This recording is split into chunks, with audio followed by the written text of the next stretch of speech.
Here are the top 5 most annoying things that can happen to you in Geometry Dash. Trying to back up your data and being creative with messages like this and this. Spending hours and hours building a level, then your game crashes. Yeah, that sucks a lot. You can't using data. If you never backed up your data and your game somehow gets deleted, yeah, you're starting from square one.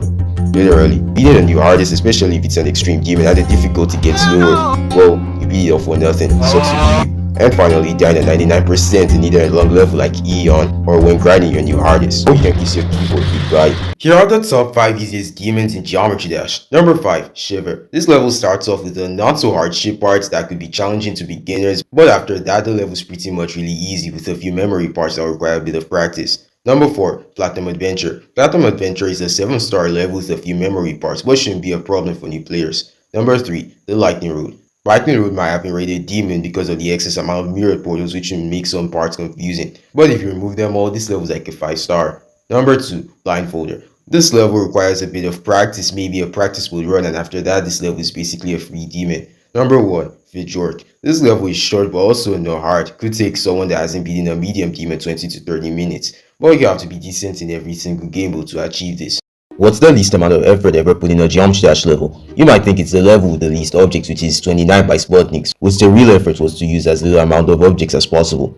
Invisible Deadlock by Karma was a hard one to verify, it was also an easy one to make. It just needed a copy of Deadlock and to put everything in an invisible group. But this took more effort than How to Clutterfunk by Stevie, which is literally an exact copy of Clutterfunk, but the song got changed. So that answers the question. This Geometry Dash level didn't only get a mythic, but it's a big talk in Geometry Dash right now. Over a year ago, the same creator made a level that was voted the greatest level of all time in the Geometry Dash 10th year anniversary. Now he has created what will possibly be the best level in years to come. And have I mentioned that this is just a remake of Stereo Madness? Like this thing took me 28 attempts because I was so distracted by the art, like it's that amazing. What's even more amazing is the fact that Bleed did this in under 100 hours and 40,000 objects. Yeah, he's winning the award for Best Creator of the Year again. The worst thing that can ever happen to you when playing Geometry Dash levels, apart from dying at 99%, is experiencing lag and not even having the ability to play the level because the game crashes. This is caused by the level having too many objects in a particular section. So here are some ways to limit the amount of objects in your Geometry Dash level. Instead of doing something like placing 4 similar blocks together, you can just use one skill to the maximum size using lesser objects to create similar builds. The warp feature works just like skill but much better. This is most applicable to glowing platforms. With the use of move triggers, you can reuse some high detailed blocks and decorations just by setting it to instantly move to another position. Subscribe. How bad is the most disliked level in Geometry Dash? Well, let's find out.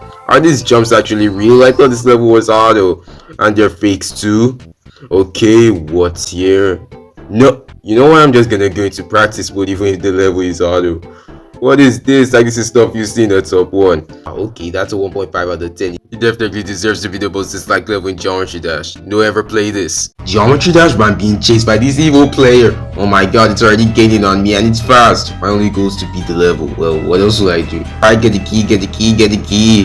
Now I have to collect whatever this is. Is this some sort of maze? Please, please, please, he can't catch up to me. What? He can fly? How did he just do that?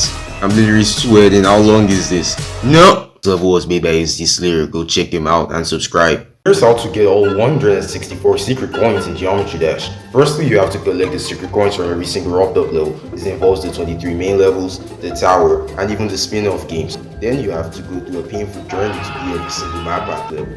Yeah, I just hope you recover, which leaves us with 3 secret coins which are hidden. The first is collected by imputing Spark into the vault, the second Glove Fob in the Vault of Secrets. For the third one, you have to scroll all the main levels 3 times so you find it in the coming soon screen. Subscribe. Here are some changes that have ever been made to Robtop levels. As most of you already know, the third coin in Stereo Madness used to be way harder than it is, but it was nerfed because an easy level.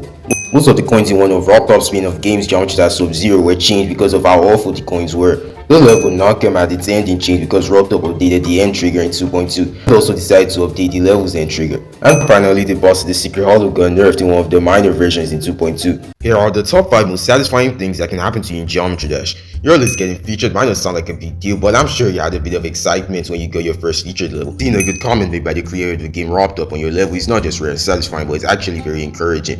Reaching a new milestone on your Geometry Dash YouTube channel. Guys, have a goal to reach 2,000 subscribers for the end of the month. It's just one click away, please. Beating your new hardest level along with the reaction that comes out tell you how much you're making progress in the game, even if it's not a demon. And lastly, nothing can be more satisfying than getting your first creative points, whether it took you years of playing the game or even just a week. Madness, I can barely see anything. My only goal is to beat the level. I don't have the best vision, but I should still be able to manage. So far so good. This should have been completely invisible like it's stereo madness. Even someone who's just been playing the game for a week should be able to do just fine. I think I should be fine with this. All I need to do is just a straight fly.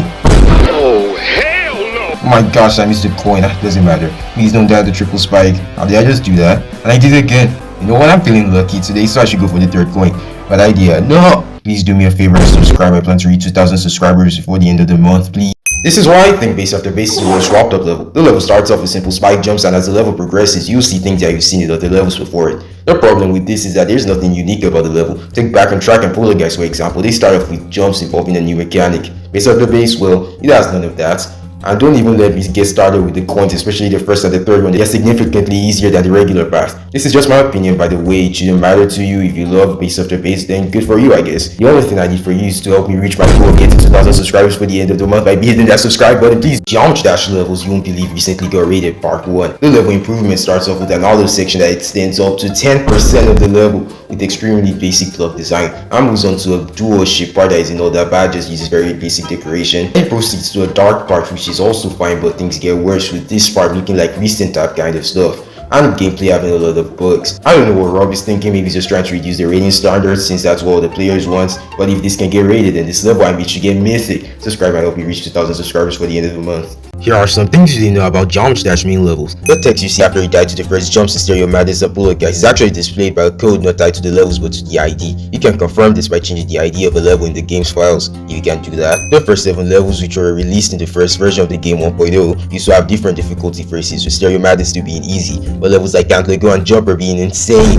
No Level Dash is the first main level to not use both the pulse stick thingy, yeah that's actually what it's called, and player color based decorations. Subscribe, I hope we reach 2,000 subscribers for the end of the month. What's the hardest section in any Robtop level? You may easily think it's this wave section in Deadlock, where it just comes in second place. I believe the ship section that just comes after is harder because the wave section can easily be practiced and you can get consistent at it. What makes the ship harder is memory being included, and you have to practice this part every time you come back to beat it until it just comes a part of you. Yeah, I generally think these two are about the same difficult, and it's gonna get dethroned by the section explorers when he arrives. But in the meantime, subscribe! A couple of weeks ago, I posted a short on the top 5 easiest demons in Geometry Dash. I got a lot of comments saying that these are way too common, so here are some uncommon really easy demons. Blindfolder is one of the ones I mentioned as top 5 easiest, but the level feels really uncommon. The level is basically a 7-star, and with practice, you shouldn't have problems with it. Blue Health is like an extreme demon, but extremely easy, or nerfed. All there is to it is that the level is easier than it looks. This is probably going to be the easiest in the list if I don't count Blindfolder. The level also feels like the average 7-star, and if you're decent in all the game modes, then beating this would be a breeze. Like, just look at me, I didn't even need practice mode to beat it. And lastly, if you just beat Club Step, then Invisible Club Step should be a free demon for you. Like, will you really call these invisible?